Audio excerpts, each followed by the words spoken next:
हत्या की नीयत से फायरिंग करने वाले अपराधी को 1 महीने के बाद आखिरकार अपने एक और साथी के साथ दरभंगा पुलिस ने गिरफ्तार कर लिया। दोनों गिरफ्तार अपराधी की तलाश में दरभंगा पुलिस कई जगहों पर लगातार छापेमारी कर रही थी। गिरफ्तार अपराधी के पास से एक कंट्री मेड पिस्टल भी बरामद किया गया, जिससे अपराधी ने फायरिंग कर दहशत फैलाई थी। गिरफ्तार अपराधी की पहचान मोहम्मद अकबर और दूसरा उसका साथी केशव के रूप में की गई है। दोनों अपराधी दरभंगा के ही रहने वाले हैं। पुलिस गिरफ्तार अपराधी की अब कुंडली खंगालने में लगी है। जानकारी के अनुसार पिछले महीने मामूली विवाद के बाद दोनों अपराधी ने अमर साहनी पर जान मारने की नीयत से फायरिंग कर फरार हो गया था। हालांकि तब अमर साहनी की गोली नहीं लगी, बल्कि यूं कहे कि मौत अमर साहनी को छू कर निकल गई। इसके बाद अमर साहनी ने लहरियासराय थाना में लिखित आवेदन देकर इसकी शिकायत की थी। तब से थाने की पुलिस इस अपराधी के पीछे लगी थी और आखिरकार पुलिस को सफलता मिली गई। दरभंगा के सिटी एसपी शुभम आर्या ने खुद प्रेस कॉन्फ्रेंस कर मीडिया को इसकी जानकारी दी। सदर भी वो जाकर वहाँ पर पहुंचे थे और परिस्थिति का जायजा लिए थे।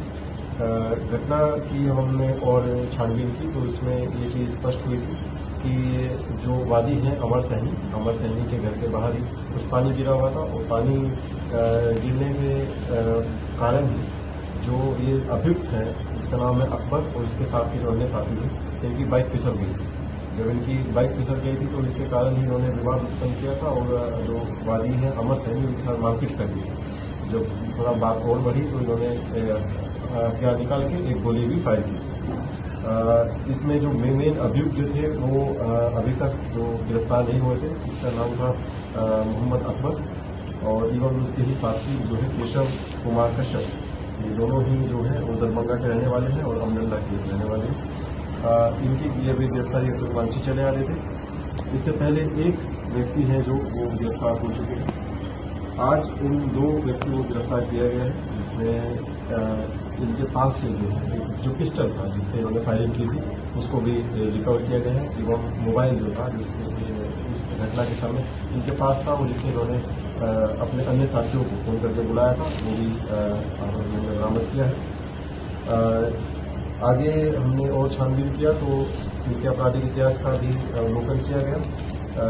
जो मोहम्मद अकबर है उनका पूर्व से भी आपराधिक इतिहास है, पूर्व से भी उनके ऊपर जो चोरी के और गृह भेदन के केस है और इसके अलावा जो भी आपराधिक इतिहास है अन्य थानों से और अन्य जिलों से उसको भी अभी थाना जा रहे हैं और उसमें आप लोग सूचना दी जाएगी। सर, ये पिस्टल देसी है या विदेशी है? ये पिस्टल जो है ये विदेशी इसे कहेंगे आप, क्योंकि जिस तरह से निर्मित किया गया है वो विदेशी जो पिस्टल होता है उसके मॉडल पर इसको बनाया गया है और उस तरह की पिस्टल इन्होंने घटना में इस्तेमाल करके किया था और अभी कुछ दिनों पहले ही लगभग 35,000 रुपये में हमने इस पिस्टल को खरीदा। कोर्ट में सर भी वेतन में या भी मामले में जिनका नाम है, क्या उनमें भी पिस्टल का प्रयोग किए थे? उस बात की कोई सूचना नहीं। सर, इन्होंने बताया कि पिस्टल कहाँ से खरीदे, कहाँ से नहीं? उसको इसके बारे में उन्होंने बताया है और आगे कार्रवाई। काफी दिल दहला देने वाली घटना सामने आई है। जमीनी विवाद को लेकर एक व्यक्तियों को गोलियों से छलनी कर दिया गया और उसे मौत के घाट उतार दिया गया। तमाम घटना के संबंध में जो जानकारी मिली है उसके अनुसार ललित नारायण मिथिला विश्वविद्यालय दरभंगा के लाइब्रेरी में काम करने वाले कर्मी इंद्रलाल यादव की गोली मारकर हत्या कर दी गई। बताया जा रहा है कि महज 6 धूर जमीन की विवाद को लेकर हत्या करने का मामला सामने आया है। परिजनों ने बताया कि 6 से 7 गोली मारी गई है, जिसके बाद परिजन भागे भागे डीएमसीएच लेकर आए, जहां डॉक्टर ने उसे मृत घोषित कर दिया। मधुबनी जिला के बिस्फी थाना क्षेत्र के हनुमान नगर के रहने वाले इंद्रलाल यादव और रितेश यादव के बीच जमीनी विवाद चल रहा था। दोनों पड़ोसी है और मात्र 6 धूर जमीन को लेकर दोनों के बीच विवाद बढ़ गया और इंद्रलाल यादव को मौत के घाट उतार दिया। मंगलवार को दरभंगा से ललित नारायण मिथिला यूनिवर्सिटी लाइब्रेरी से काम कर वापस देर शाम गांव पहुंचे थे, जहां कुछ ग्रामीणों से बात कर रहे थे। इसी बीच बाइक से रितेश यादव पहुंचा और पिस्टल निकालकर गोली मारकर इस घटना को अंजाम दे दिया और फरार हो गया। अच्छा, बुझलिए तो अखन जमीन आयल तो कहलक हमार जमीन, तो कल के साबुत निकाला। तो कितना जमीन था जिसको लेकर झगड़ा हुआ? कितना जमीन को लेकर झगड़ा? करीब 6-7 गाड़ी का जमीन। वो आपके कौन थे? दियाद थे जो गोली मारा है? हाँ है तो दियाद, खास हमारा दियाद नहीं है, हाँ, हमारा पड़ोसिया था। पड़ोसिया था। ये इनका जॉब था यूनिवर्सिटी में? जॉब भाई सरकारी जॉब। अभी 7 बजे के आसपास ही दरभंगा में थे, ससुराल में ही। कहाँ ससुराल? बच्चा मन।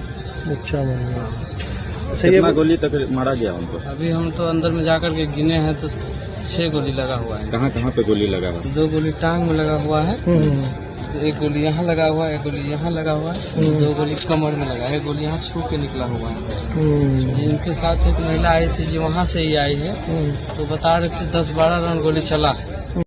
नशीली पदार्थ के रूप में सेवन करने वाली 218 बोतल सिरप को दरभंगा पुलिस ने आज जब्त कर लिया। लहरियासराय थाना नारकोटिक विभाग को इसे सौंपा गया। इस मामले में एक व्यक्ति की गिरफ्तारी भी हुई है। बिहार में शराबबंदी के बाद विभिन्न प्रकार की नशीली पदार्थ का सेवन करने वालों की संख्या दिन प्रतिदिन बढ़ती जा रही है।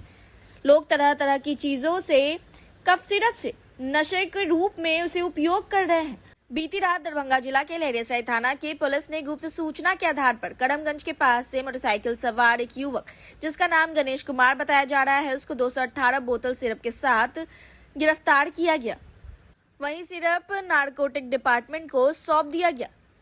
नारकोटिक डिपार्टमेंट के अधिकारी ने बताया कि जिस व्यक्ति से यह सिरप बरामद हुआ है वह कहीं डिलीवरी करने जा रहा था। उसके पास इस मेडिसिन को खरीदने, सेल करने या किसी प्रकार के डिलीवरी करने, सप्लाई करने का कोई भी लाइसेंस नहीं था, जिससे यह बात सामने आती है कि यह अनधिकृत रूप से इन दवाइयों का सप्लाई कर रहा था। 98 बोतल ये दोनों जो है कोलिन कंटेनिंग सिरप है, जहाँ जिस व्यक्ति से बरामद किया गया है उस व्यक्ति के पास किसी भी तरह का ड्रग लाइसेंस, क्रय विक्रय किसी तरह से प्राप्त नहीं होता। इससे स्पष्ट है कि इस दवा को नशा के रूप में दुरुपयोग के लिए ही इसको ले जाया जा रहा है। सर जो है कितने गिरफ्तारी कितनी की हुई है, कितने लोग थे? जैसा कि एसएसपी साहब से बात हो पा रही है, ये गणेश नाम का व्यक्ति है, उससे ये गिरफ्तार हुआ है। उसको गिरफ्तार किया गया है, ये हैदराबाद का रहने वाला है। आज बहादुरपुर प्रखंड अंचल कार्यालय पर सीपीएम की ओर से विशाल प्रदर्शन आयोजित की गई।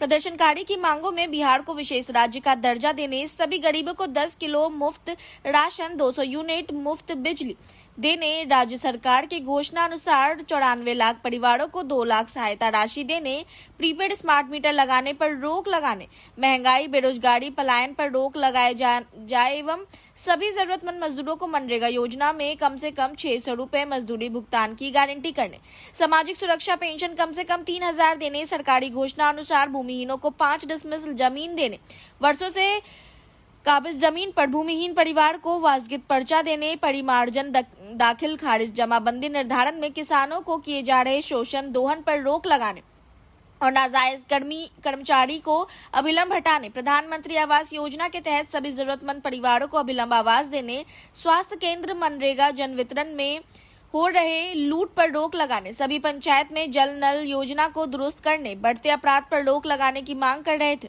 बहादुरपुर प्रखंड सह अंचल कार्यालय पर सीपीएम नेता गणेश महतो की अध्यक्षता में आयोजित सभा को संबोधित करते हुए सीपीएम राज्य सचिव ललन चौधरी ने कहा कि केंद्र सरकार कॉरपोरेट पक्षी, किसान मजदूर विरोधी सरकार है। महंगाई, बेरोजगारी में बेतहाशा वृद्धि हो रही है।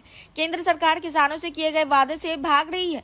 किसान कर्ज तले दबे हुए हैं। बिहार में अपराध की घटनाओं में तेजी से वृद्धि हुई है। हाल ही में मुजफ्फरपुर में दलित लड़की के अपहरण के बाद दुष्कर्म कर हत्या कर दी गई। आज महिलाएं सुरक्षित नहीं है। आए दिन लूट, हत्या, अपहरण, बलात्कार की घटनाएं हो रही हैं। राज्य सरकार नौजवानों को रोजगार नहीं दे रही है। रोजगार नहीं मिलने के चलते आज बिहार में रोजगार के लिए पलायन जारी है। मनरेगा योजना समेत गरीब हितैषी योजनाओं में भयंकर मनमानी एवं पक्षपात हो रहा है। सरकार गरीबों को जमीन देने का वादा किया, मगर कहीं गरीबों को जमीन नहीं दिया जा रहा है। सबको शिक्षा, रोजगार, स्वास्थ्य, भोजन, जमीन का अधिकार की गारंटी सरकार को करनी चाहिए, मगर सरकार न्यूनतम सुविधा भी आम लोगों को देने में अक्षम साबित हो रही है। उन्होंने राज्य केंद्र सरकार के जन विरोधी नीति के खिलाफ गांव पंचायत में गरीबों को संगठित कर संघर्ष तेज करने का आह्वान किया। सभा में प्रस्ताव कर यह सारी मांगों को लेकर 5 सितंबर को जिला समाहरणालय पर आयोजित विशाल प्रदर्शन में बहादुरपुर से बड़ी संख्या में शिरकत करने का प्रस्ताव लिया गया। सभा को नीरज, ललन यादव, सुशीला देवी, शीला देवी, सुनील ठाकुर, राम वृक्ष मांझी, रामप्रीत राम आदि ने भी संबोधित किया। काबिज जमीन का पर्चा देने की भी हम लोग मांग करते हैं। और जो सरकारी घोषणा के अनुसार जो मुख्यमंत्री ने चुनाव के वक्त ऐलान किया कि 94 लाख जो है गरीबों को जो है 2 लाख रुपया हम देने का काम करेंगे, लेकिन अभी तक कहीं जो है किसी जो है जरूरतमंदों को 2 लाख रुपया देने का काम नहीं किया। दूसरी बात, जो मनरेगा के तहत हमारी पार्टी CPIM मांग करती है कि गांव के अंदर, पंचायत के अंदर प्रत्येक जो मजदूर है उनको 200 दिन की काम की गारंटी किया जाए, पलायन को रोका जाए और दैनिक मजदूरी मनरेगा मजदूरों को जो है 600 रुपया जो है दिया जाए। तीसरी बात है जो सुरक्षा, सामाजिक सुरक्षा पेंशन जो है कम से कम 3000 रुपया जो है तमाम जो है पेंशनधारियों को दिया जाए।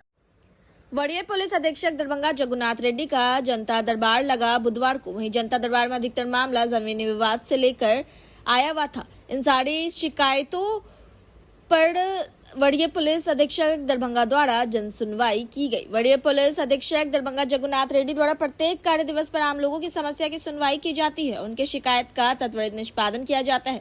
इसी क्रम में 28 अगस्त को नगर पुलिस अधीक्षक दरभंगा 1, अनुमंडल पुलिस पदाधिकारी 3, पुलिस उपाधीक्षक रक्षित 2, पुलिस उपाधीक्षक मुख्यालय 1, अनुमंडल पुलिस पदाधिकारी बेनीपुर 2, अंचल पुलिस निरीक्षक बहेड़ा 1, बहादुरपुर थाना 1, मोड़ो थाना 1, बिरौल थाना 1, यूनिवर्सिटी थाना 2, मब्बी थाना 1, केवटी थाना 3, लहरियासराय थाना 1, जाले थाना 1, सिंगवाड़ा थाना 1, जमालपुर थाना 1, तिलकेश्वर थाना 1, कुल 24 फरियादी की समस्या की जन सुनवाई की गई और उनके निराकरण के लिए संबंधित को आदेशित किया गया। दरभंगा SSP के जनता दरबार में पहुंचे हुए कई फरियादियों से हमने बात की। क्या कुछ शिकायतें थी इनकी, आइए आपको सुनाते हैं।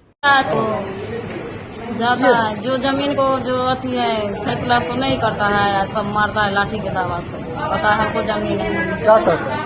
पता है हमको जमीन है। मैं ये घटी थी कि भाई को जो है ना सर फाड़ दिया था, और ये मेरे बहनोई साहब का सर फाड़ दिया, भाई का दोनों हाथ तोड़ दिया है, दोनों भाई का। आखिर क्या कुछ बात हुई थी ये सब हो गई क्या? बात हुई थी, बात शुरू से कुछ नहीं, भाई मेरा जिम से आ रहा था और उधर से जो है ना तो पूरा ग्रुप बना करके कुछ इस तरीके से कुछ पहले से किस लिए ये सब मामला किस लिए होगा? मेरा बेटा 30,000 रुपया दे के लाना के यहाँ से आ रहा था, इसको रास्ते में घेरा उसको मारने लगा, आदमी सब जूटा उसको पकड़ लिया, छुड़ा-छुड़ी कर दिया और जान बचा करके बस इतना ही दूरी में था घर में अंदर पेशाब। क्या दिक्कत है, मेरे पैसा से हमको जमीन मिला हुआ है। अच्छा, 30 साल से बरस पहले, और उस जमीन पर 2-3 गो माफिया जो है बाहर जबरदस्ती जो है मिट्टी डाल के कटघारा डाल के वहाँ पर है। हम लोग जाते हैं तो हम लोगों को बोलता है कि जमीन पर आओगे तो गोली मार के मिलती। कब्जा कर लिया आपके जमीन का? कब से कब्जा किया हुआ? 3-4 महीनों से ऊपर हो रहा है। पूज्य सिंधी पंचायत के तत्वाधान में आयोजित 40 दिवसीय झूलेलाल चालीहो महोत्सव का बुधवार को श्रद्धा भाव के साथ समापन हुआ। इस मौके पर आयोलाल झूलेलाल के जयकारे से पूरा सिंधी पाड़ा सहित शहर गुंजमान हुआ। महोत्सव के अंतर्गत पिछले 40 दिनों में अनुष्ठानों की धूम रही और समापन के दिन भक्तों का उत्साह चरम पर था। शोभा यात्रा में पूज्य सिंधी पंचायत के मुखिया जगतलाल जुमनानी, राजकुमार माड़ीवाला, जयराम दास, प्रकाश लखमानी, उमेश गंगानी, दिनेश गंगानी समेत बड़ी संख्या में सिंधी समाज के पुरुष एवं महिलाएं सदस्य शामिल हुए।